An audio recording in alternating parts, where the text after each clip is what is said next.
Both countries are agreeing to cease all hostilities and work to build good neighborly relationships, which have already started. 18 Cambodian prisoners of war will be released, and under this agreement, observers from Asean countries, including Malaysia, will be deployed to make sure that the peace prevails and endures. And I have no doubt that it will. We have another situation like that right now in the Middle East. Gaza, you might have read a little bit about Gaza. And that's another one we're very proud of. But we have a lot of people watching that. A lot of people. I think this is a much different kind of a thing. The two countries are getting along really well. Today, alongside this peace treaty, we also are signing a major trade deal with Cambodia and a very important critical minerals agreement with Thailand. The United States will have a robust commerce and cooperation transactions, lots of them, with both nations as long as they live in peace. And I really feel that when we make deals, we see two countries that we do a lot of business with. We do a lot of business with both of them. We have to use that business to make sure they don't get into wars. But this is going to be a very long peace. So as you know, this is one of 8 wars that my administration has ended in just 8 months. We're averaging one a month. There's only one left. Although I heard that Pakistan and Afghanistan have started up, but I'll get that solved very quickly.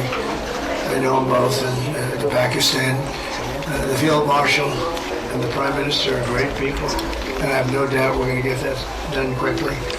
That one started up a few days ago. And I just feel it's something I can do. I do it nicely. I don't need to do it, I guess, but if I can take time and save millions of lives, that's really a great thing. I can't think of anything better to do. But the 8 wars that my administration has ended in just 8 months, there's never been anything like that. Never. There never will be. I can't think of any president that ever solved one war. I don't think anybody. They start wars, they don't solve them. So nothing like this has been done in history, and it's an honor to be involved. On behalf of the United States, I'm proud to help settle this conflict and really develop good friendships, including people that work with each team. Look at these very distinguished people, except for my people. My people are much less distinguished. They're very good. But look, my people understand the joke. But look at these very distinguished people, and I've gotten to know.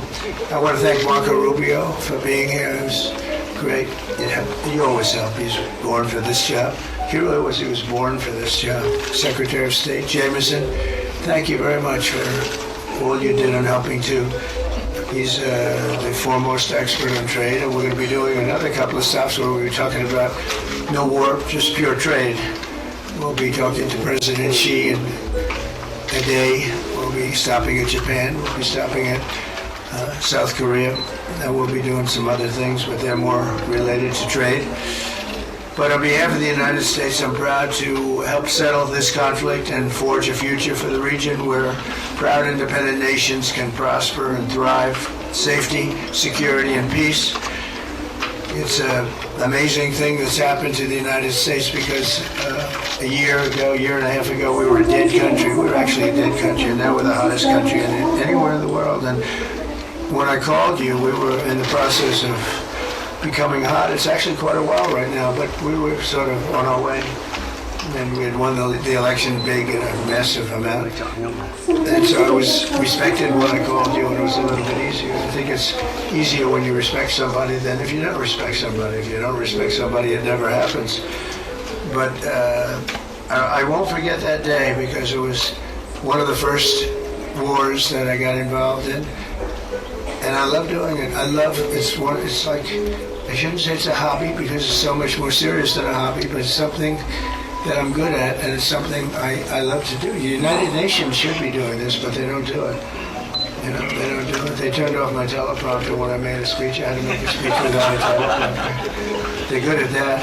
The escalator wasn't working too well. It came to a complete halt.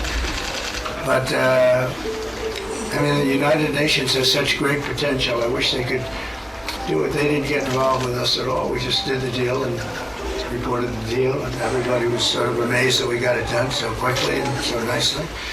But now I'd like to ask Prime Minister Anwar to say a few words, and then we'll hear from Prime Minister Hun Manet and Prime Minister Newton. And these are, I just have to say it for a last time, these are incredible men. The way they came together, the way they worked so hard, and we worked long hours. It was not long days because the days were few in number, but the hours were very long and very intense. There was a lot of intensity going on because there was a lot of shooting happening while we were talking. That brings it to a new level. And the three men sitting there should really be credited with having done just an incredible job for humanity. Thank you all very much. It's an honor to have worked with you. Appreciate it. Please.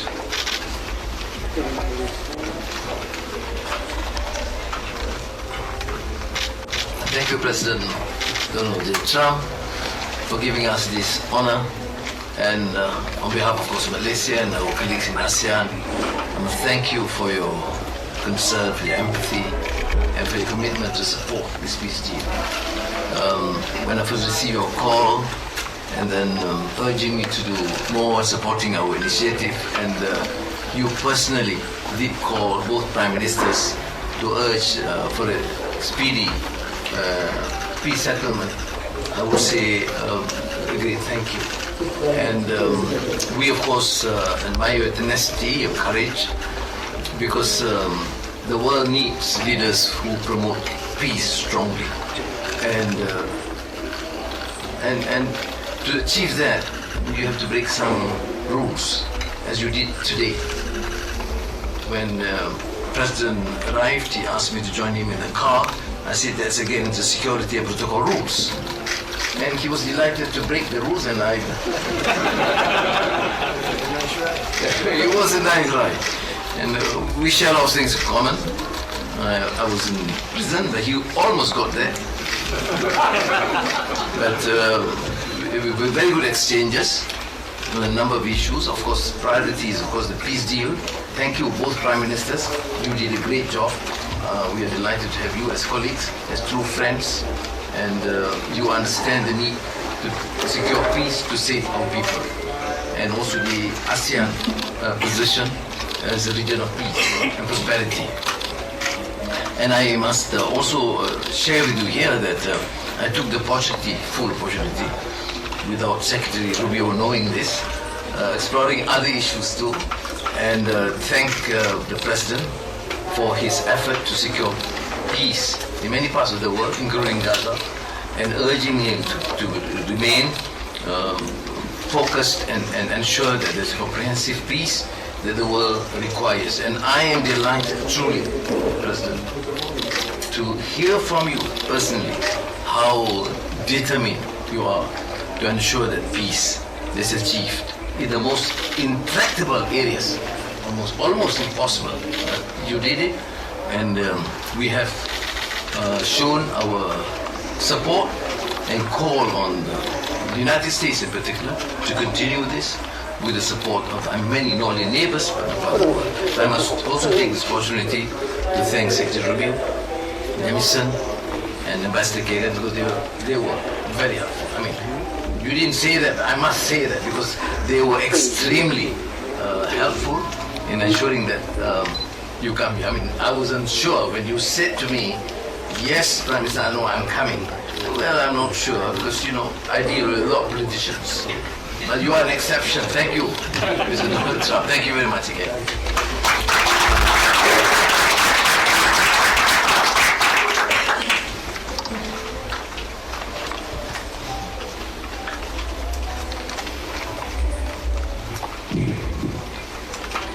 President Donald Trump, Prime Minister Anwar Ibrahim, Prime Minister Anutin Chanberako, Excellencies, ladies and gentlemen, today marks a historic moment, profound significance for Cambodia and Thailand. A day that reaffirms our shared conviction that peace is always possible when nations have the courage and wisdom to pursue it together. On behalf of the Cambodian peoples, I wish to express my deepest gratitude to President Donald J. Trump for his decisive leadership and steadfast commitment to supporting the lasting peace between Cambodia and Thailand and for his tireless efforts to make it a reality. I also wish to convey my sincere appreciations to Prime Minister Anwar for his unwavering support and facilitation throughout this peace process until successful conclusions. I further extend my appreciations to my ASEAN colleagues, China, and other partners who have been supporting the ceasefire from the beginning. The principles that underpin this joint declaration are those that Cambodia holds dear. That no matter how difficult or complex our dispute may be, they must always be resolved through peaceful means in full conformity with existing treaties and international law.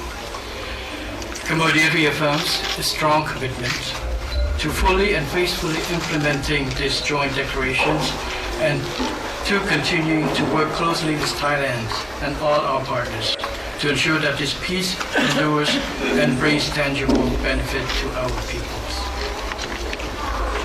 We look forward to continued support and contribution of international communities and partners to fruitful realizations of the joint declarations. As we speak, I think our two commanders are discussing on the possibility of the start of withdrawal, partial withdrawal of the first phase of our heavy weapon as an indication of our willingness to help that the execution of the joint declarations. At the same time, I strongly hope for the prompt release of our 18 soldiers on humanitarian grounds and as agreed in the joint declarations. Finally, recognizing your unwavering dedications and resolute effort to promote peace, and not only between Cambodia and Thailand, but also among other nations, and reflecting the gratitude of the Cambodian peoples, I have nominated President Donald J. Trump for the Nobel Peace Prize, and he and this is the wish of our Cambodian people as appreciations for the President. So thank you very much, Mr. President.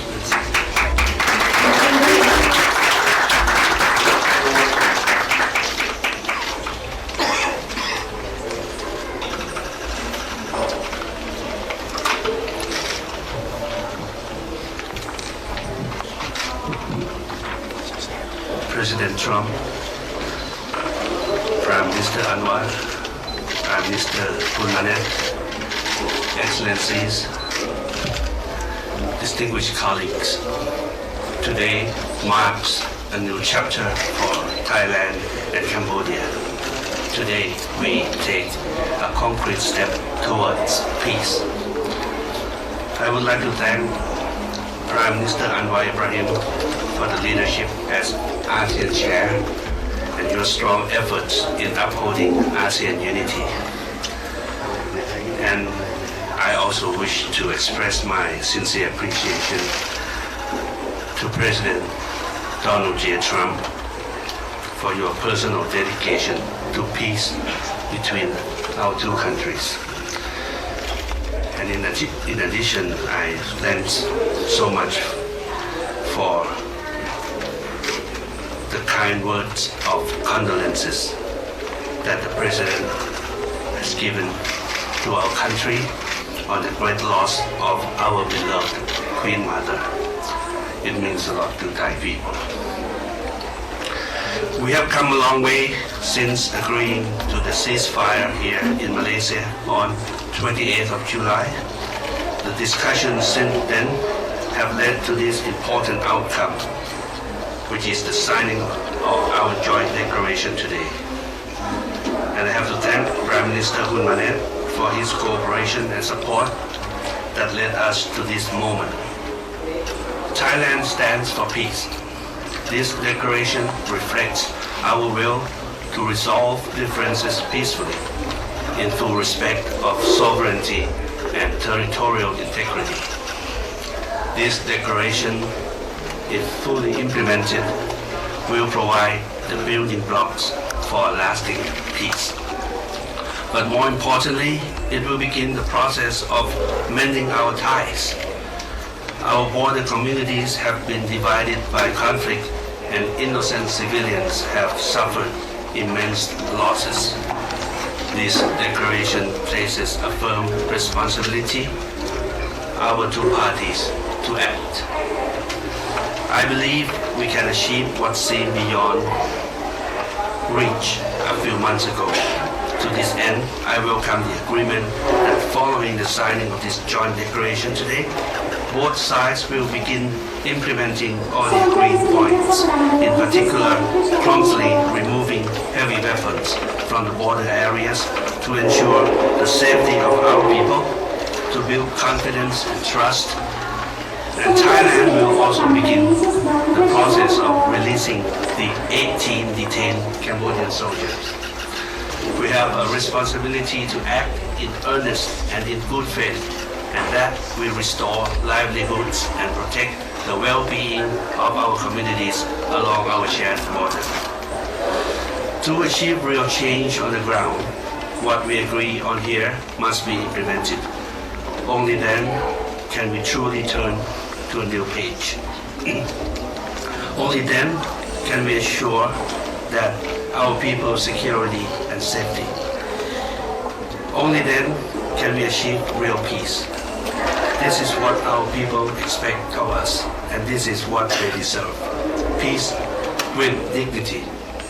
Going forward, I call on our friends to continue supporting this process so that the joint declaration is implemented fully and in good faith, rebuilding stability, trust, and renewed cooperation between Thailand and Cambodia and across our region.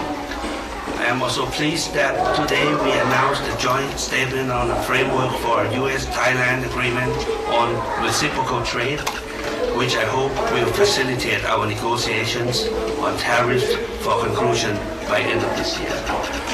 We will also sign the MOU between our governments on cooperation on critical minerals, which will further promote resilient and sustainable supply chains for years to come.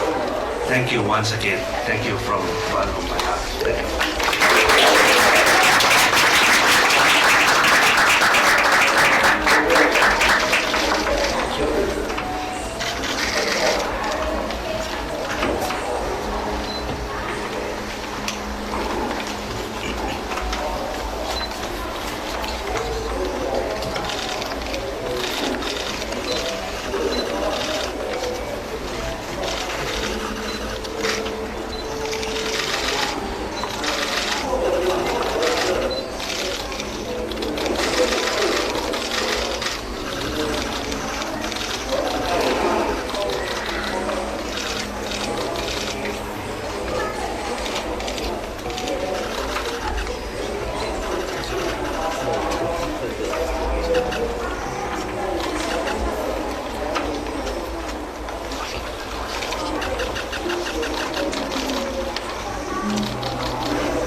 Thank you very much. Congratulations. Very good deal. Thank you very much. Thank you, Mr. President.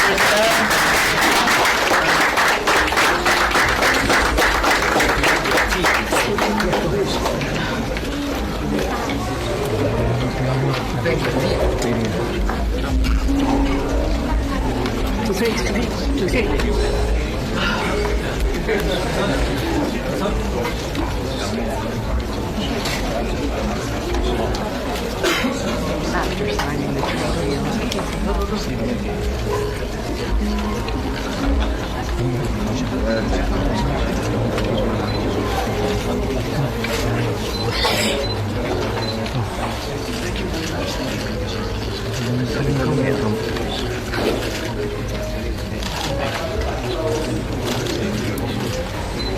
Thank you.